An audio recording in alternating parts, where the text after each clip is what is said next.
자, 여러분 요한계시록 이 말씀을 지난주 5장부터 조금 한번 요약을 해보면요, 이 4장에 이어서 이제 5장에 보좌가 나오죠. 5장 1절을 보시면 보좌에 앉으신 이가, 그리고 이제 그분의 오른손에 뭐가 들렸다고요? 두루마리가 있었다. 재미있게도 5장 2절, 3절, 4절, 5절, 7절 모두가 다 두루마리에 관련된 이야기를 합니다. 그러니 지난번에 봤던 5장 전반부는 전부 다 보좌에 앉으신 그분의 오른손에 있는 그 두루마리가 최대의 관심사였죠. 지난번에 보았듯이 이 두루마리가 신비한 책이거나 아니면 어떤 누가 신내림을 통해서 받은 어떤 특별한 메시지가 아니라 구약과 신약의 이 풍부한 계시의 말씀, 그리고 예수 그리스도께서 십자가에 돌아가시기 전까지 그 모든 공생의 사역 가운데 말씀하셨던 예언과도 같은 그 언약의 말씀이 뭐라고요? 두루마리였다. 자, 그런데 이 요한이 두루마리 책을 보고 기뻐하기는커녕 울었어요. 자, 왜 울었는가? 3절 4절 보세요. 자, 3절 4절 보니까 하늘 위에나 땅 위에나 땅 아래에 능히 그 두루마리를 펴거나 보거나 할 자가 없더라. 그 두루마리를 펴거나 보거나 하기에 합당한 자가 보이지 않으니까 내가 어떻게 해요? 크게 울었더라 하는 겁니다. 그러니 지금 요한은 두루마리 책은 보긴 보았는데 이 책을 뜯고 그리고 그 책을 손에 받아서 읽어줄 사람이 없는 거예요.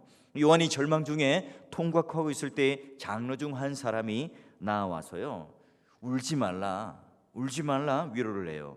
자, 이 두루마리 책을 펼 수 있는 분이 있는데 하면서 희망의 소식을 전해주는 게 5절이에요. 자, 오늘 이 말씀 요한계시록 5장 5절 보시면요, 여러분 한번 줄을 그을 때를 제가 알려드릴 테니까 한번 그어놓으세요. 장로 중에 한 사람이 내게 말하되 울지 말라. 자, 유대 지파의 사자, 거기다 한번 줄 치고요, 다윗의 뿌리가 또 거기에 한번 줄 치시고, 이겼으니 그 두루마리와 그 7인을 떼시리라 하더라. 아, 지금 7인과 그리고 이 두루마리 책을 인봉을 떼고 읽으실 분이 있는데 그분이 누구라고 상징적인 언어, 이미지 언어, 그림 언어로 이야기하고 있습니까? 유대 지파의 사자 다윗의 뿌리. 자, 여러분 이건 단순한 위로가 아니죠. 오늘 이 분명한 근거와 언약을 근거로 이 한 장로는 지금 요한에게 위로를 던지고 있는 거예요.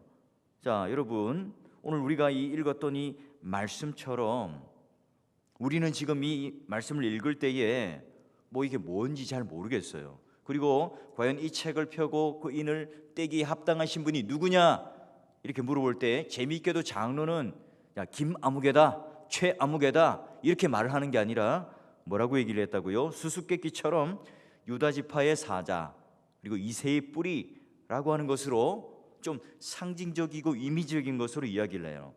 여러분 이 두 단어는, 이 두 이미지는 제가 지난 시간에 시간이 없으니 오늘 함께 나누겠습니다 라고 했는데요, 여러분 한 주간 궁금하셨어요?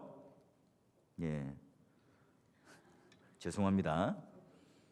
궁금해야 되겠죠.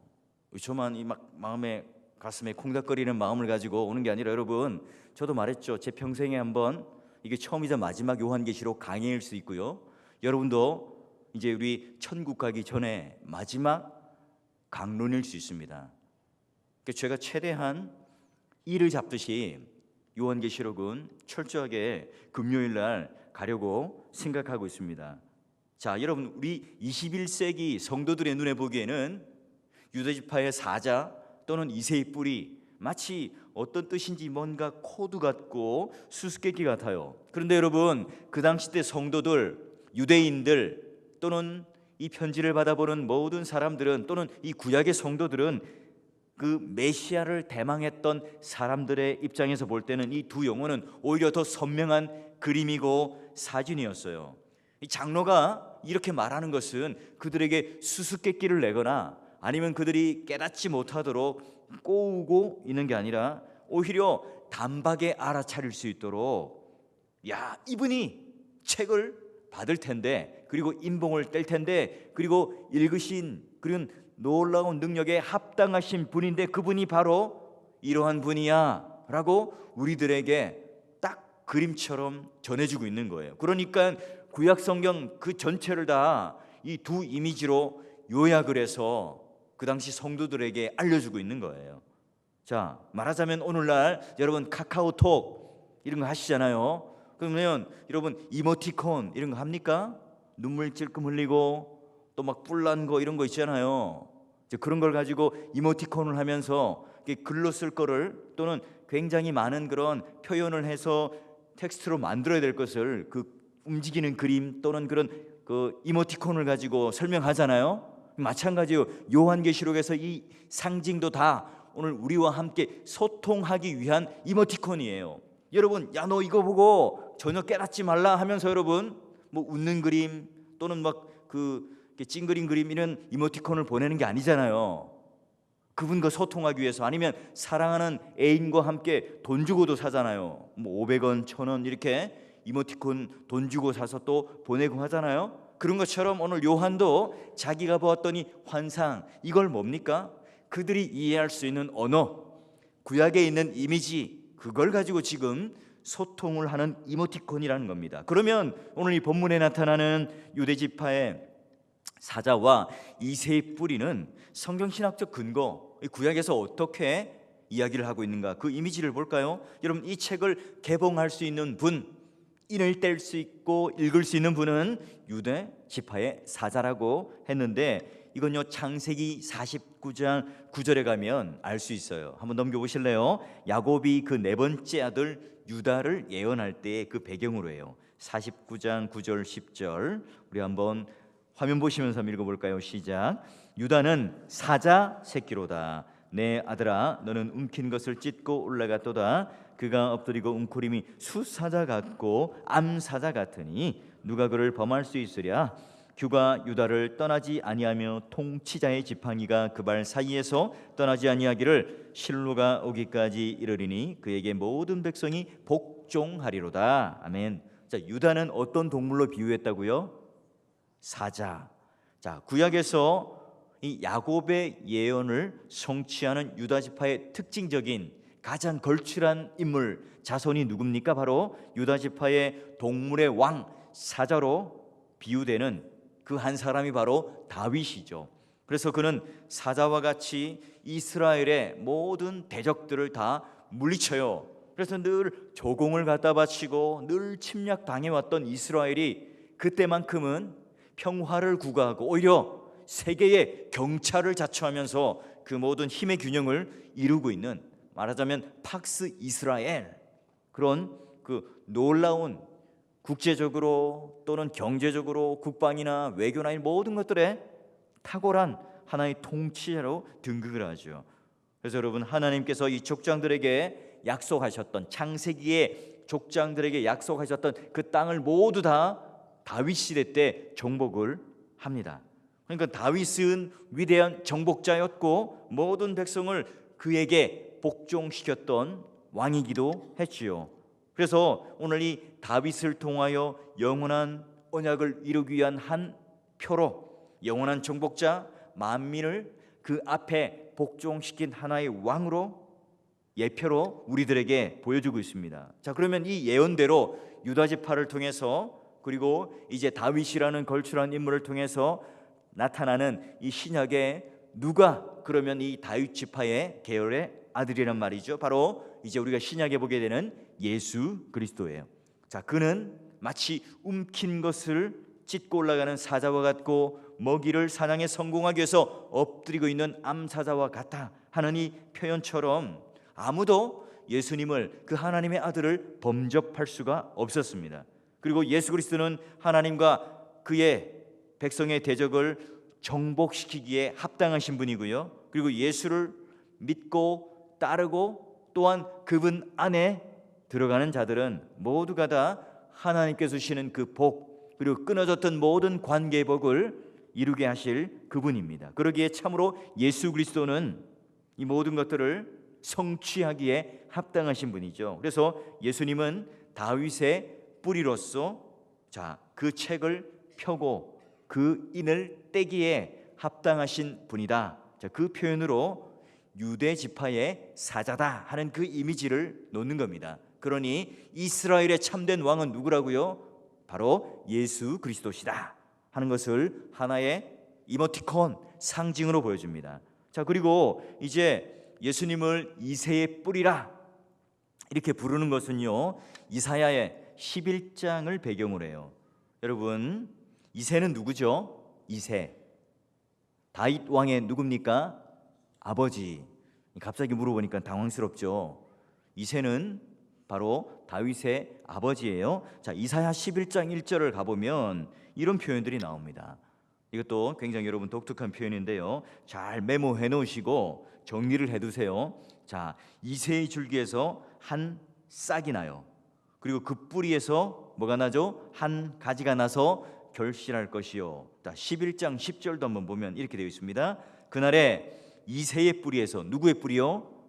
이새의 뿌리에서 한 싹이 나서 만민의 기치로 설 것이며 열방이 그에게로 돌아오니 그가 거한 것이 영화로우리로다. 이렇게 되어 있습니다. 자, 이사야 예언에 보면 이새의 뿌리에서 나오는 싹, 나오는 가지가 바로 메시아이신 왕이 될 거다. 이렇게 지금 구약의 선지자들은 예언을 했어요. 그러니 여러분, 아브라함, 이새, 다윗, 예수 그리스도라고 하는 식으로 이 뿌리로부터 쭉 올라가서 가지로 펴지고 이제 싹이 나고 가지가 되고 열매가 맺어지겠죠. 자, 그런 그림으로 구약은 그리고 있어요. 이야기하고 있죠. 그러니 여러분, 이새의 뿌리는 당연히 다윗 왕이겠고요. 그리고 다윗의 후손으로 오실 왕이 누굽니까? 예수 그리스도예요. 자, 그러면 다윗의 뿌리, 다윗의 후손, 여러분 선지자들은 이 줄곧 여기 이사야뿐만 아니라 오늘 이 다윗의 가지, 다윗의 싹이라는 표현을 여러 곳에 썼어요. 예레미야 23장 5절에도 보면 이런 표현이 있어요. 여호와의 말씀이라 보라, 때가 이르니니 내가 다윗에게 한 의로운 가지를 일으킨다. 그러니 여러분, 또 스가랴 3장 8절 볼까요? 보시면 끝에 보면 이렇게 되어 있죠. 제가 한번 읽겠습니다. 끝에만 읽겠습니다. 이들은 예표의 사람들이라 내가 내 종 싹을 나게 하리라. 자, 그러니 예수님은 진실로 이새와 다윗의 자손이기 때문에, 후대의 사람이기 때문에 그 줄기에서 나오고 또 그 싹이 나오는 가지라, 이렇게 구약은 계속해서 표현합니다. 근데 사랑하는 동역자 여러분, 오늘 우리가 이 성경을 읽으면서 그럼 뭔가 좀 표현이 잘못된 것 아닙니까? 요한이 뭐라고 표현을 해요? 오늘 본문에서 예수님은 다윗의 가지가 아니라 다윗의 뭐라고 표현하죠? 뿌리. 충격적이지 않습니까? 지금 요한이 약간 졸고 있는 것 같아요. 자, 이 말은 뭡니까? 다윗이 뿌리가 아니라 예수 그리스도가 뿌리가 되어서 다윗도 나오고 아브라함도 나오고 이새도 나왔다. 요한은 지금 이렇게 표현을 하고 있다고요. 여러분, 어떻게 이게 가능하죠? 그렇다면 우리는 역사가 거꾸로 돌아가고 있는 건가요? 여러분, 그런지 안 그런지는 모르겠지만 저에게 족보를 가져오라고 하지는 마세요. 제 조상 중에 여러분 잘 아는 최영 장군이라고 있다고 칩시다. 그분이 저의 조상인지는 모르겠어요. 저는 이제 예를 들면 그분의 뿌리이고 저는 이제 그분의 가지라고 할 수 있어요. 이제 최영 장군은 뭡니까? 뿌리고 저는 가지겠죠. 자, 그런데 여러분, 제가 뿌리고요, 최영 장군은 가지입니다. 자, 이렇게 말하는 거라고요. 그러니까 할아버지와 손자가 완전히 촌수가 뒤바뀌는 말로 들릴 수 있는 거죠. 여러분, 오늘 요한의 말을 듣고 있는 이 성도들의 가치 체계를 완전히 지금 뒤흔들어 놓고 있는 단어가 뭐라고요? 이새의 뿌리라고 하는 단어라고요. 지금 구약에는 줄기차게 싹이다, 가지다 이렇게 표현했지만 지금 여기는 뿌리라는 표현을 쓰고 있습니다. 여러분, 우리는 이 한 단어를 가지고 지금 요한이 이 세상이 어떻게 움직여가고 있는지를 확실하게 가르쳐주고 있죠. 우리는 통상 뭡니까? 과거의 원인이 지금 현재의 결과를 만들죠. 지금 내가 게으르게 살았으니 시험을 쳤는데 빵점이 나오는 거죠. 그리고 이 현재의 사건이 미래의 결과에 영향을 미친다는 겁니다. 내가 지금 열심히 가꾸고 내가 다이어트하고 운동을 하지 않으면 내일 글피에는 뭡니까? 살이 찌겠죠. 뚱뚱해질 겁니다. 그러니 지금 현재의 사건이 미래에 영향을 미치죠. 그러니까 시간적인 순서를 따라서 그렇게 흘러가면서 원인과 결과, 또 원인과 결과대로 흘러가게 됩니다. 여러분, 이게 물론 진실이고 또한 맞는 말이지만 절대적인 진실은 아니에요. 왜냐하면 역사는 단순히 과거의 문제가 아니라 미래의 원인이 되는 것뿐만 아니라 이 미래가 그 자체가 과거의 원인이 되기도 해요. 자, 이 말이 뭐냐면 복잡한데요. 지금 목사님이 무슨 말을 하는지 모르겠다. 뭐 뿌리면 어떻고 가지면 어떻고 싹이면 어떻는가? 뭐 이렇게 생각하실 분은 있겠지만, 그러나 그 당시 초대 교회 당시의 사람들은 이게 굉장히 충격적인 언어였다고요. 자, 그러면 제가 좀 더 이 요한의 의도대로, 그 의지대로 좀 소통하려고 하는 그의 노력에 내가 좀 걸맞추어서 저도 한번 예를 한번 들어보면, 자, 어떤 아이가, 제 아들이 있습니다. 함께 이제 시장에 가서 과자도 사고 밥도 사고 단무지도 사고 이제 뭐예요? 김밥 쌀 재료를 사게 됩니다. 그 아이에게 물어보죠. 야, 너 왜 이걸 사고 있니? 아, 내일 체험학습 또는 소풍을 갑니다. 그래요. 여러분, 지금 이 아이가 왜 시장에 나와서 과자도 사고 단무지도 사고 김을 사고 밥을 살까요? 내일 소풍을 가기 때문에 김밥을 싸기 위해서 하는 거죠. 여러분, 오늘 이새가, 다윗이, 그리고 수많은 구약의 선지자들과 믿음의 선배들이 오늘 나는 것은 무엇 때문이라고요? 바로 예수 그리스도가 오실 것이 결정되어 있기 때문에 그와 같은 나심이 있었고 그와 같은 믿음의 선배들이 있었다. 이걸 지금 요한은 표현해내고 있어요. 그러니 역사의 절정, 역사의 주인을 누구로 보고 있어요? 수많은 구약의 인물들이 아니라 예수 그리스도를 지금 주인으로, 역사의 주인공으로 딱 보고 지금 그렇게 표현을 하고 있는 거죠. 자, 그러기에 이미 성취되어진 이 과거, 그리고 배도한 이스라엘, 사탄의 회가 되고 있는 그 유대인들을 향해서 어떻게 해요? 이제 너희들 큰일 났다. 7개 인이 떼어지면 재앙도 있을 것이고 하나님 심판으로 너희들은 멸망받을 것이고, 신약의 교회 성도들, 새로운 언약을 맺은 사람들은 이제 하나님과 언약을 맺은 그것으로 복을 받게 될 것이다. 예수 그리스도가 뭐예요? 언약의 중심이시고 예수 그리스도가 역사의 원인이시고 예수님께서 모든 것을 일으키게 하는 존재의 원인이시고 또한 뿌리가 되신다. 자, 이런 의미에서 예수님께서는 이제 이새의 뿌리, 다윗의 뿌리가 되기 때문에 이 책을 펴고 또한 그 인을 떼기에 합당하신 분입니다 하는 한 면으로 이새의 뿌리라는 단어를 씁니다. 자, 여러분, 그래서 유대인들은 오랫동안 유대지파의 사자, 이새의 뿌리로 오실 그분, 그 메시아를 배망을 했죠. 그리스도는 12지파 중에서도 유다지파를 통해서 올 것이다. 유다지파 중에서도 다윗의 후손 가운데 오실 것이다. 자, 이게 바로 메시아는 바로 다윗 왕과 같이 이방 나라를 완전히 정복하고 하나님을 이루실 그분으로 기대가 되었던 거예요. 여러분, 예수님을 유대지파의 사자고 다윗의 뿌리라 표현한 것은 바로 예수님께서 창세기 49장과 이사야 11장을 성취하시는 모습으로, 상징으로 지금 우리들에게 보여주고 있어요. 그래서 유다지파의 후손이자 또는 다윗 왕의 후손으로 이 그림을 그려주고 있고요. 그러면 이제 사자와 같은 왕으로서 하나님 나라의 모든 적을 무찌르시고 하나님 나라의 모든 승리자가 되시는 그 예수님으로 죄와 사탄을, 죽음을 정복하신 그분으로 오늘 우리에게 사자와 같은, 그리고 이새의 뿌리와 같은 예수님을 소개하고 있습니다. 물론 하나님의 언약을 배반했던 유대인들 또는 예수님을 대적하는 모든 사람들은 다 그 새로운 백성 안에 들어오지 못하기 때문에 이제부터 벌어지게 될 심판, 저주, 재앙 아래에 있게 되겠죠. 그러나 우리는 뭐예요? 유일한 중보자 되신 예수 그리스도를 통해서 우리는 그 심판이 아니라 구원의 자리에 있는 것에 대하여 요한이 너무나 기쁜 마음으로, 너무나 흥분된 마음으로 지금 그들에게 위로하기 위하여 이 두 이미지를 보여주고 있어요.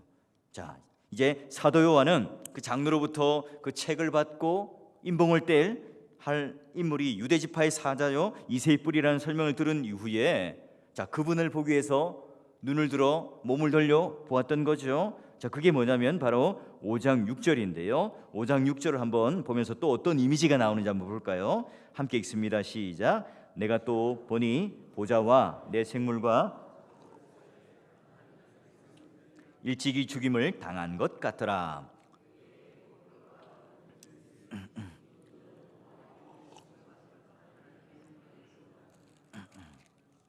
아멘. 자, 여러분, 우리 이제 앞절 정도 한번 보면 여러분 또 하나 이미지가 뭘 것 같아요? 동물인데요. 뭐죠? 성경을 한번 보십시오. 뭐죠? 어린 양. 그 어린 양에다 동그라미를 한번 쳐놔야 되겠죠. 자, 그리고 6절 보니까 어린 양이 나와 있고요. 7절도 그 어린 양, 8절도 일찍이 죽임을 당한 어린 양이라고 표현되어 있어요. 그러면 지금 이것도 뭔가 하나의 우리들에게 알려주고자 하는 하나의 상징이군요. 자, 보좌에 앉으신 하나님께로부터 7인으로 봉한 책을 누가 받냐면 바로 일찍 죽임을 당한 그 어린 양이 취하게 되는데요. 사자가 뭐고 이새의 뿌리가 누구냐 하는 걸 좀 더 이제 구체적으로 알려줍니다. 여러분 한번 볼까요? 사자와 어린 양은 전혀 다른 이미지 아니에요? 사자는 왕으로서 힘있고 정복하고 무찌르고 잡아먹는 하나의 왕적 이미지예요. 반면 여러분 어린 양 하면 어떤 기억이 떠오릅니까? 연약하죠. 그리고 또 일찍이 죽임 당했다 하는 표현을 쓰고 있습니다.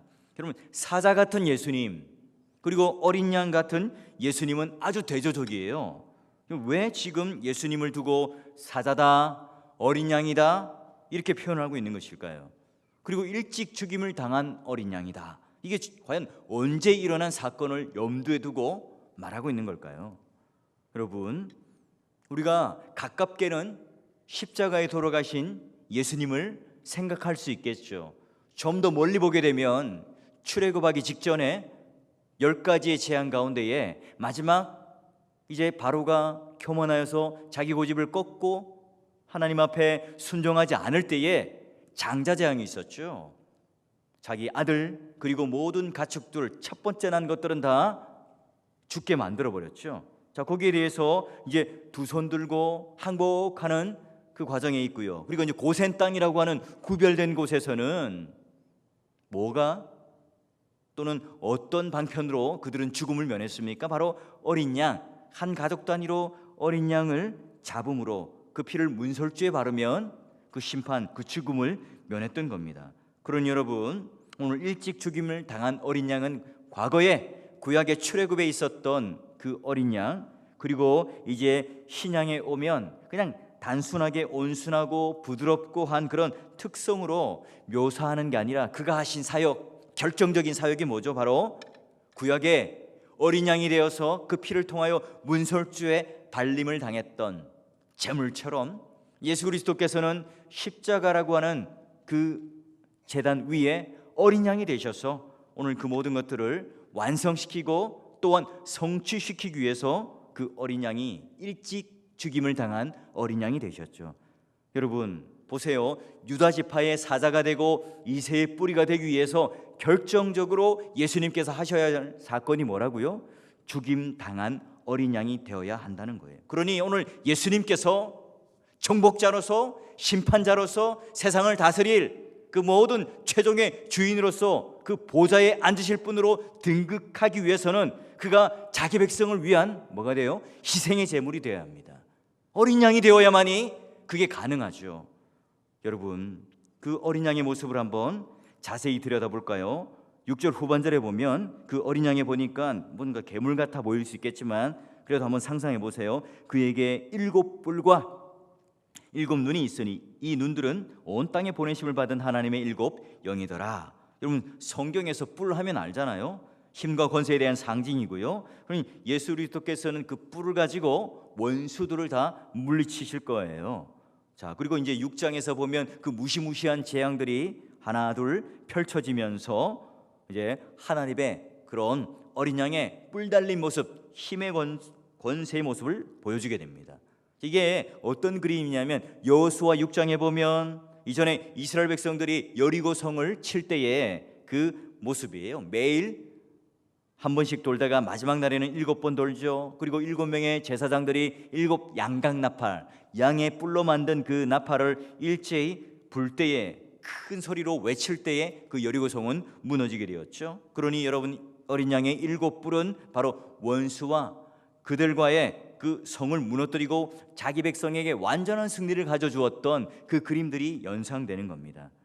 이 언약의 백성이었으나 사탄의 회가 되었던 그 유대인들은 주님을 멸시하겠지만, 그러나 오늘 이 예루살렘이 무너지듯, 여리고성이 무너지듯 이 어린 양의 양각나팔 소리여요, 그 어린 양의 뿔에 의하여 심판당하게 될 것을 보여주고 있습니다. 그리고 또 하나 상징은 7눈을 가지고 있는데요, 그 7눈은 바로 온 땅에 보낸 7영이라 이렇게 설명을 달아놨어요. 7영, 우리가 이미 요한계시록 앞에 살펴보면서 보았죠. 성령을 의미하고요. 자, 그 의미를 알기 위해서는 창세기 1장의 이미지예요. 하나님께서 태초에 천지를 창조하시고 그리고 매일마다 좋다, 정말 좋다 이렇게 말씀하실 때에 오늘 성령님께서는 혼돈한 그 수면 위를 운행하시면서 그 땅에 생명을 불어넣기 시작했죠. 그리고 하나님께서 6일 동안 천지를 창조하실 때, 그 창조가 진행될 때에 성령님은 7번의 눈이 되신 거예요. 보시고 아름답다, 보고 아름답다, 선하다 했던 거예요. 자, 그러기에 당신이 이 하루의 창조를 끝내시고 난 이후에 보기에 좋다, 성령이 수면 위에 운행하시더라, 공허와 혼돈과 흑암의 이 모든 것들을 채워놓으시고 질서를 주셨던 그 성령 하나님께서 오늘 여전히 지금 이제 7뿔을 가지시고 또한 눈을 가지신 그 어린 양이 되셔서 성령과 함께 동행하시고 사역을 이뤄내시는 그 모습을 오늘 우리에게 보여주셔요. 사랑하는 동역자 여러분, 그러기에 오늘 예수님께서는 그 책을 받으실 합당한 분이시고 그 인봉을 떼시기에 정말로 모든 역사 가운데에 가장 하나님께서 적합하게 그리고 세워놓으신 그분이시죠. 그러기에 여러분, 오늘 우리가 이제 마지막 5장 7절을 보게 되면 어린 양이 나와서 보좌에 앉으신 오른손에 그 두루마리를 취하시니라 라고 그 언약의 문서를 그분께서 이제 받으시는 거예요.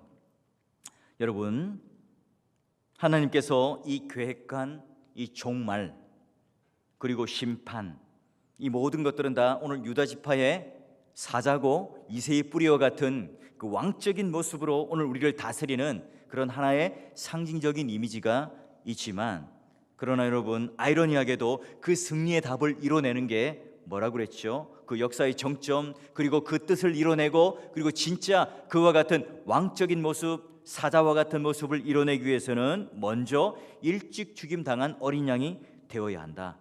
참 아이러니하게도 십자가의 죽음을 통해서 승리를 이뤄내는 역설적인 모습을 오늘 우리에게 보여줍니다.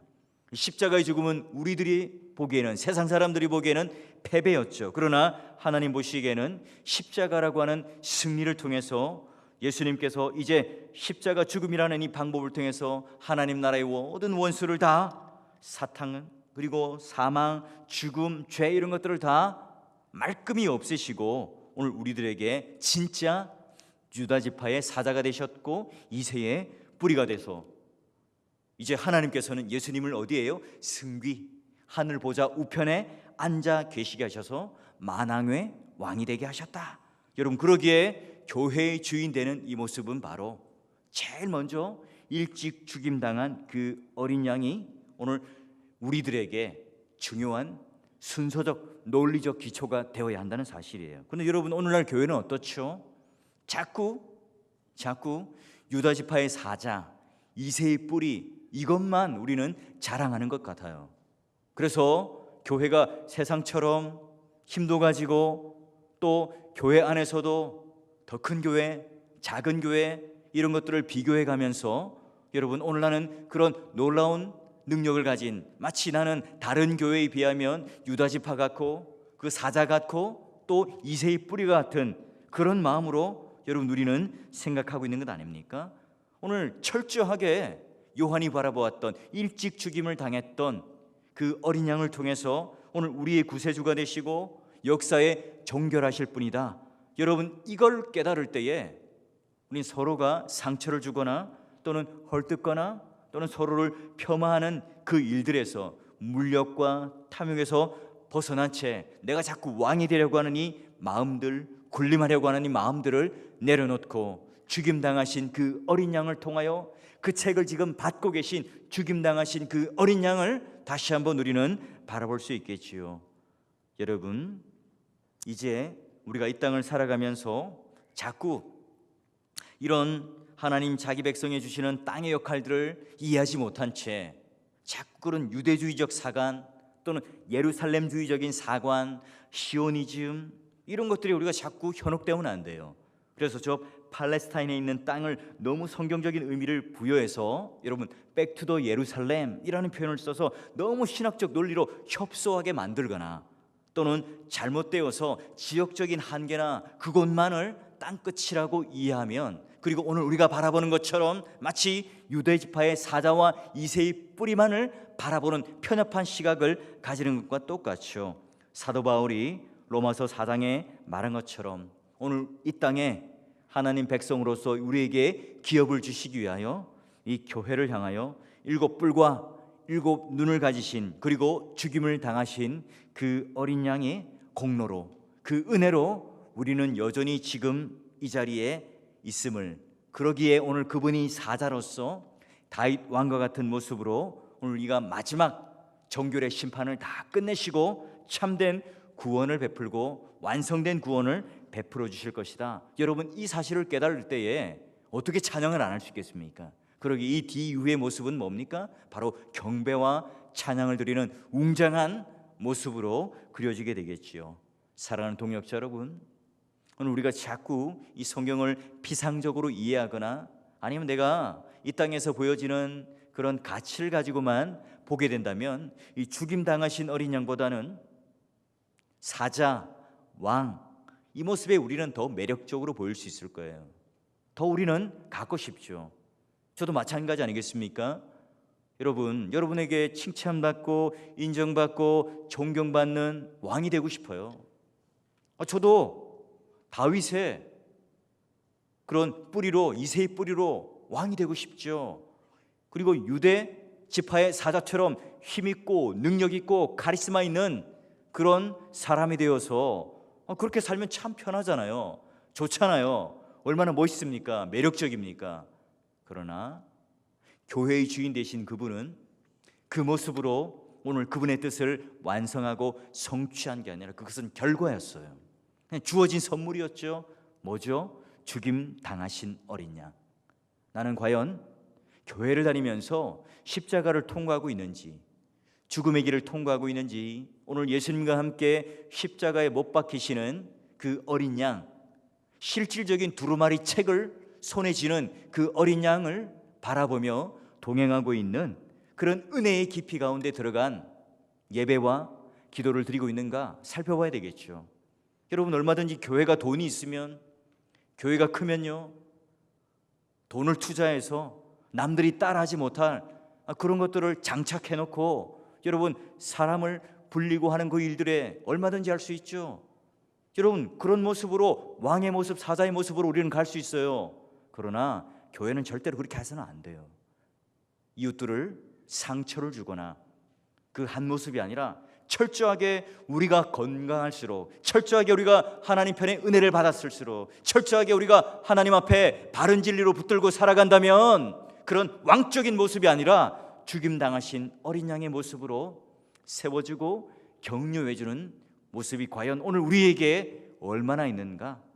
이게 오늘 요한계시록을 통해서 바라보았던 요한이 그 책을 쥐고 있는, 언약의 말씀을 쥐고 있는, 진짜 그 말씀을 쥐고 있는 사람의 모습으로 바라보았다는 것이죠. 사랑하는 동역자 여러분, 다시 한번 오늘 이 말씀에 꼭 붙들려서 나는 정말 이 교회에서 왕으로, 사자로 좀 힘있고 이빨도 좀 있고 남들이 좀 무시 못하는 그런 좀 무시무시한 사람인가?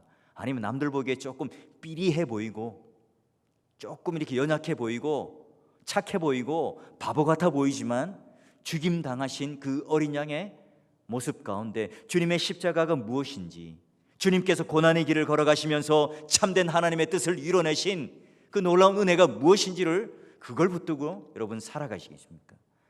오늘 하나님 앞에 오늘 우리가 이 말씀의 바른 건강함을 붙드시고 성화의 그 놀라운 그런 실력들이 한층 더 깊어질 수 있는 그런 은혜의 시간이 되기를 주의 이름으로 축원합니다.